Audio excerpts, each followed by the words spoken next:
Welcome to my views and news. Some news stories for you. First one is about ongoing African Union summit. Heads of state summit started today. PM Abiy spoke there like other African leaders. Antonio Guterres spoke. Then Moussa Faki delivered a speech. Other African leaders too. What did PM Abiy say? He made some claims which I disagree with, especially two claims he made. Details for you. And secondly, Gurage viewers, Wolkite city, Gurage, where some people were killed in use of force by security forces around 3 days ago, when people protested for water in the city. Today is day 4 of this incident. What is happening in Gurage in Wolkite now? We have details for you. Is there tension? What about transport service? What about banking? Businesses, are they open? Is there strike? Thirdly, Tigrayans affiliated with TPLF are celebrating Lekatit 11 today, which is the birth anniversary of TPLF and the start of armed struggle against drugs. Drugs were removed after joint struggle by TPLF and EPLF. Firstly, viewers, PM Abiy today addressed African Union leaders. Heads of state summit started today, a 2-day summit. African leaders, other organizations, leaders like UN Secretary General, they have been invited. And dozens of African presidents have arrived in Addis Ababa. Moussa Faki spoke, African Union chairperson, and now African Union has new president. Macky Sall, Senegalese president, has been replaced by Comoros president. PM Abiy made two very important claims in his speech. Firstly, he repeated African solution to African problems phrase in his speech several times. And he mentioned the peace deal as well. And he said that it was due to African Union's efforts that a solution had been achieved regarding the internal conflict in Ethiopia. Now, I always say, we must keep the record straight. Had there been no US involvement, there wouldn't have been any peace deal between TPLF and Ethiopian federal government. Isaias Afwerki, in an interview last week, said that it was mainly US which told TPLF to sign the agreement. And that is what we have been reporting as well. We have been reporting that it was on a plane of US Air Force that TPLF leaders were taken to Pretoria. And US played a key role. Still, US role is crucial. African Union is the face of the peace agreement. Case is different. Face is different. Case is African Union, but case behind this face was led by US. So I think it's an error.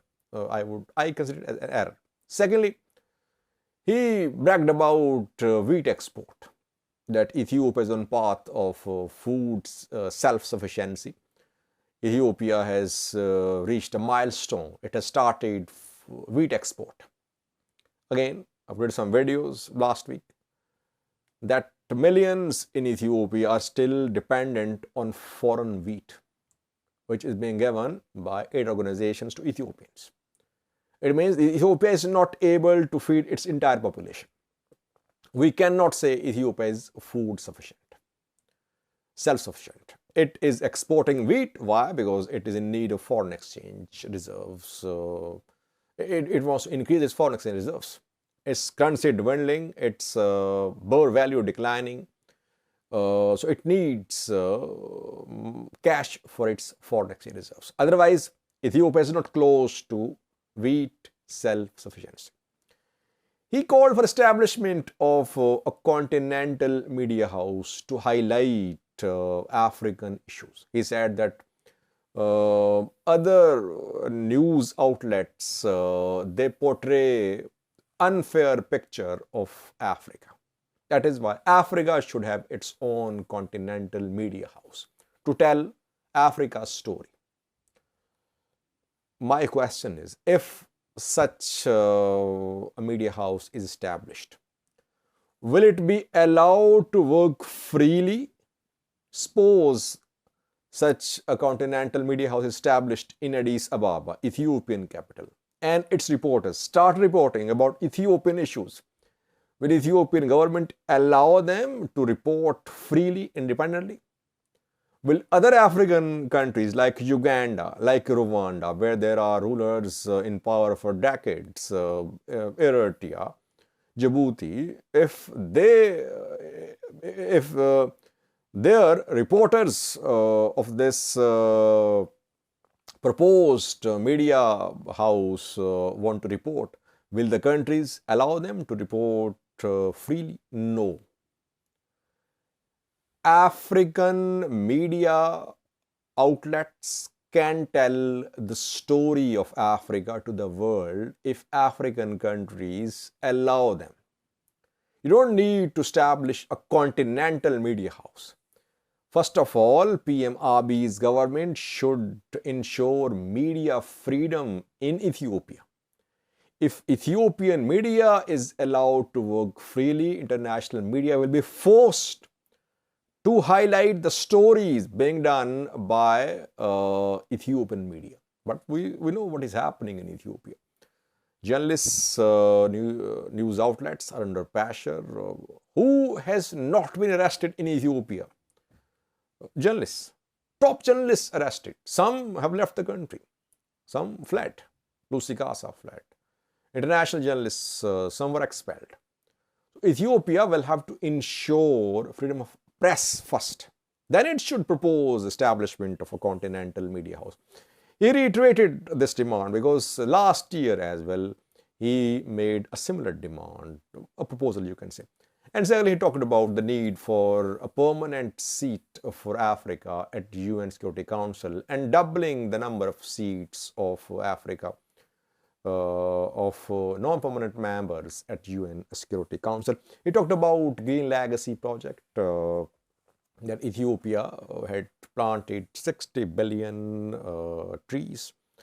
And he talked about climate change, that Africa should join hands, though Africa is not contributing to pollution, to carbon emissions, but Africa is suffering in the form of droughts, in the form of climate change related disasters.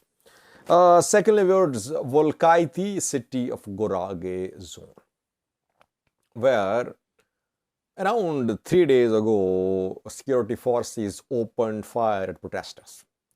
Protesters, locals, they were protesting outside water supply office because the supply of water to Wolkite city was cut off. People protested and security forces tried to disperse them. Security forces opened fire. 3 casualties have been confirmed by Ethiopian Human Rights Commission. Some say number of casualties is 6. And dozens were injured in that use of force by security forces. Now, what is latest is that today is day 4. Still banks are closed in Wolkite. Businesses closed. Transport service suspended. Streets, roads deserted. Arrests being made. Security forces patrolling the streets of Wolkite in Gurage. We know that Gurage's own people, some groups, have been struggling for years for a separate Gurage regional state.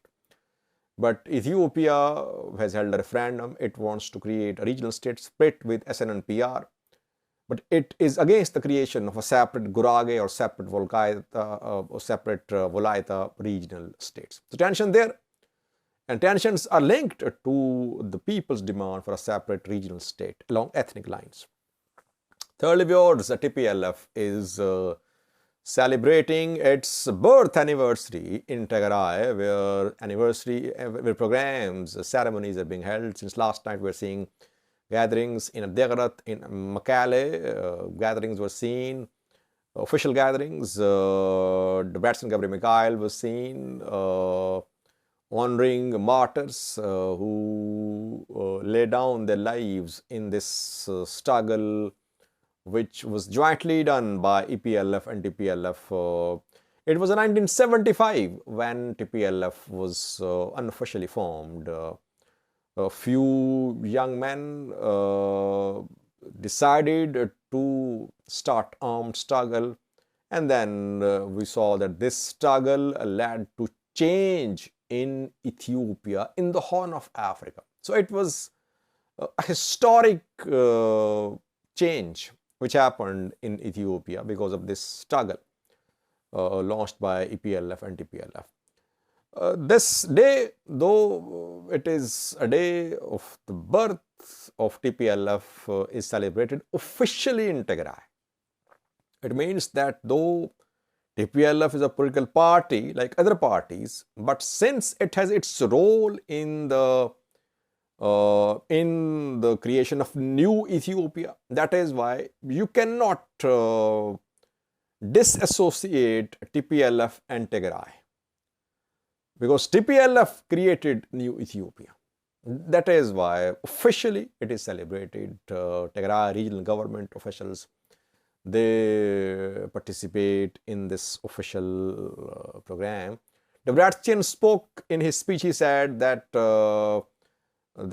people of Tigray, TPLF, Tigray government would not go against the legacy of martyrs, that martyrs fought for their rights, and then in the recent struggle, people fought their rights. The struggle will continue. People of Tigray want peace. They'll continue the struggle for peace and prosperity in Tigray. Thank you for watching.